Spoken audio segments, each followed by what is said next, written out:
नमस्कार, स्वागत है आपका न्यूज 24 एक्सप्रेस में। मैं हूं आपके साथ खुशी मित्तल। अखिल भारतीय आयुर्विज्ञान संस्थान एम्स गोरखपुर में बनने जा रहे पूर्वी उत्तर प्रदेश के सबसे बड़े रैन बसेरे का शिलान्यास मुख्यमंत्री योगी आदित्यनाथ ने किया। यहां power grid corporation of India के सौजन्य से 44 करोड़ रुपए की लागत से 500 लोगों की क्षमता का रैन बसेरा बनकर तैयार होगा।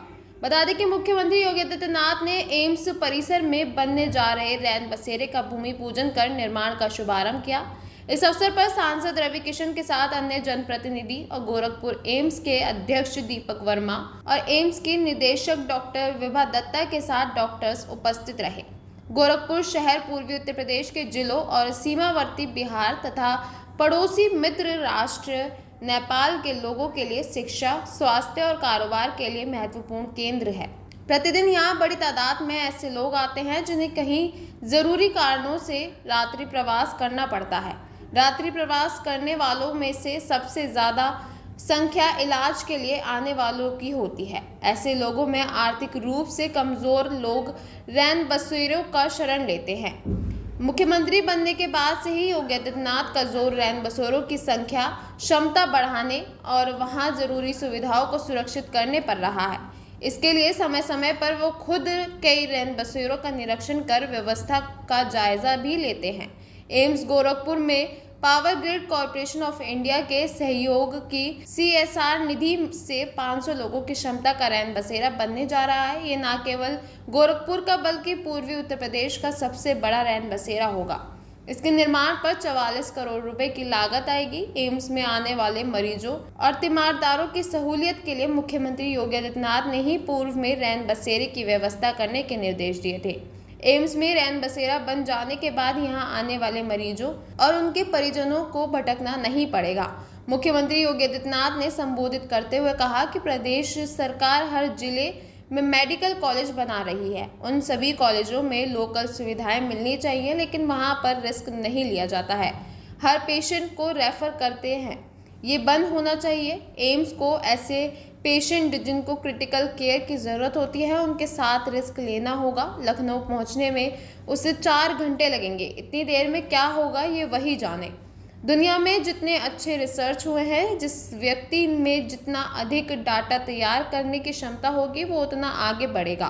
हर पेशेंट आपके लिए एक नया अनुभव और एक नॉलेज देता है।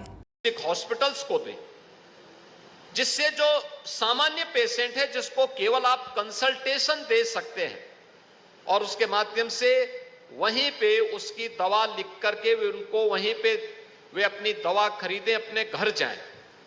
उस प्रकार के पेशेंट यहां पर आए जिनको यहां पर एम्स के माध्यम से बेहतरीन सुविधा देने में सुविधा होगी और डॉक्टर को भी यहां पे सुविधा होगी। उस प्रकार के पेशेंट की सुविधा का केंद्र अगर हम बना देंगे तो मुझे लगता है कि आपकी क्वालिटी भी मेंटेन रहेगी और डॉक्टर्स भी अधिक से अधिक पेशेंट को यहां सुविधा देने में सफल होगा। हमें फ्यूचर की उस सुविधा के लिए तैयार होना होगा। दूसरा, एम्स से मुझे एक बात यह भी कहना है कि देखिए, मैं अक्सर देखता हूं लखनऊ में आज जब हर जिले में हम एक मेडिकल कॉलेज बनाने की ओर जा चुके हैं, लगभग बहुत कम जनपद बचे हैं जहां पर अब मेडिकल कॉलेज नहीं बने। अब उन सभी मेडिकल कॉलेजेस में लोकल सुविधा मिलनी चाहिए, क्रिटिकल केयर की सुविधा मिलनी चाहिए, ट्रॉमा की सुविधा मिलनी चाहिए, लेकिन अभी भी मैं देखता हूं वहां पे कोई रिस्क नहीं लिया जाता है। हर पेशेंट को वो रेफर करते हैं लखनऊ के लिए। ये सब बंद होना चाहिए और एम्स को स्वयं भी यहां पर जितने भी ऐसे पेशेंट होते हैं जिन्हें क्रिटिकल केयर की आवश्यकता पड़ती है उनके साथ रिस्क लेने की आदत डालनी पड़ेगी। डॉक्टर्स को समय देना पड़ेगा जिससे अब लखनऊ पहुंचने में उसको कम से कम 3.5 से 4 घंटे लगेंगे। 3.5 से 4 घंटे की दूरी में उसके साथ क्या कुछ घटित होगा यह तो वही जानता है।